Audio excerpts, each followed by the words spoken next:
আসসালামু আলাইকুম guys, welcome back to my channel Umme's kitchen. আশা করছি আপনারা সকলেই ভালো আছেন। আমি আজকে আপনাদের সাথে একটি সহজ রেসিপি শেয়ার করতে যাচ্ছি, তা হলো চিংড়ি মাছের মালাইকারি। আজকের মালাইকারিটা আমি আপনাদেরকে খুবই কম উপকরণে এবং খুবই সহজ উপায়ে রান্না করে দেখাবো। তাহলে চলুন দেখে আসি কি কি লাগছে। মালাইকারির জন্য প্রথমে এই জায়গায় লাগছে পেঁয়াজ কুচি আর সাথে কাঁচামরিচ। এখানে বাদাম আর নারকেল মিক্সড করে বাটা রয়েছে। এখানে আমি বড় বড় সাইজের চিংড়ি মাছ নিয়েছি। আমাদের এখানে যেহেতু গলদা চিংড়িটা পাওয়া যায় না, তাই আমি এই চিংড়ি নিয়েছি। আপনারা চাইলে গলদা চিংড়িও ব্যবহার করতে পারেন। ফ্রাই প্যানে আমি তেল দিয়ে দিচ্ছি এবং সাথে পেঁয়াজও দিয়ে দিচ্ছি।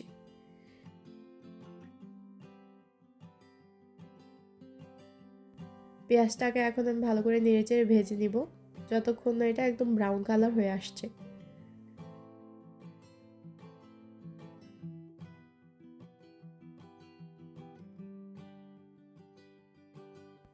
লবণটা দেওয়ার কারণ লবণটা পেঁয়াজকে তাড়াতাড়ি সিদ্ধ করবে।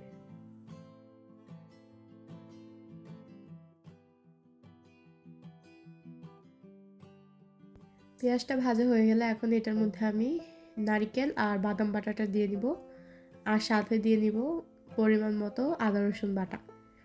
আমি এই জায়গায় 1 টেবিল চামচ আদা রসুন বাটা দিয়েছি, আপনারা চাইলে বাড়িয়ে কমিয়ে নিতে পারবেন।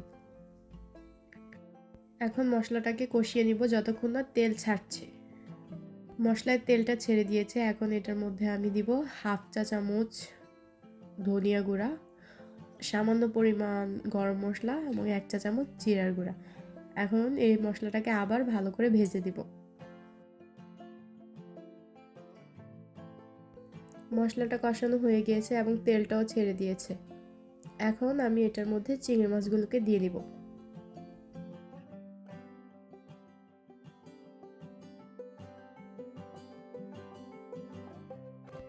চিংড়ি মাছগুলো এখন মশলার সাথে ভালো করে মিশিয়ে মাছটাকে কিছুক্ষণ কষিয়ে নিব।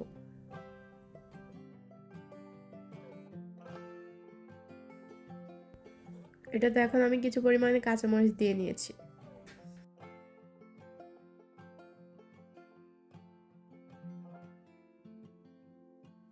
মাছটা কষানো হয়ে গিয়েছে, এখন এটার মধ্যে আমি দিয়ে দিব নারিকেলের দুধ। এই জায়গায় আমি 1 কাপের মতো নারিকেলের দুধ দিয়েছি।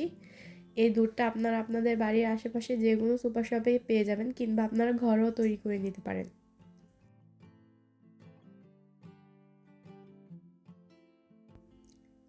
দিয়ে দিব এখন সামান্য পরিমাণে চিনি। আমি এই জায়গায় 1 চা চামচের মতো চিনি ব্যবহার করেছেন। আপনারা আপনাদের পরিমাণ মতো চিনিটা দিয়ে দিবেন, কারণ সবাই এক মিষ্টি খায় না। আমাদের ঘরে যেহেতু মিষ্টিটা কম খায়, সেহেতু আমি 1 চামচ দিয়েছি। আপনারা চাইলে বাড়িয়ে কমিয়ে নিতে পারেন।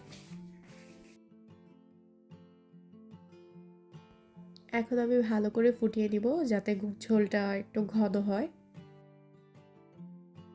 আর সাথে দিয়ে দিব কিছু পরিমাণের কাঁচামরিচ। কাঁচামরিচ আমি যেহেতু আগেও দিয়েছি আর আমাদের ঘরে ঝালটা খায়, এই জন্য আমি আবার দিলাম। আপনারা চাইলে নাও দিতে পারেন। এখন আমি সার্ভ করব। এই তো রেডি আমাদের চিংড়ি মাছের মালাইকারি। আশা করছি আপনারা খুবই পছন্দ করবেন। এরকম আরও রেসিপি পেতে আমাদের চ্যানেলের সাথেই থাকুন এবং নতুন নতুন রেসিপি পেতে চ্যানেলটি এখনই সাবস্ক্রাইব করে দিন। সবাই ভালো থাকবেন, সুখে থাকবেন। আল্লাহ হাফেজ। আসসালামু আলাইকুম।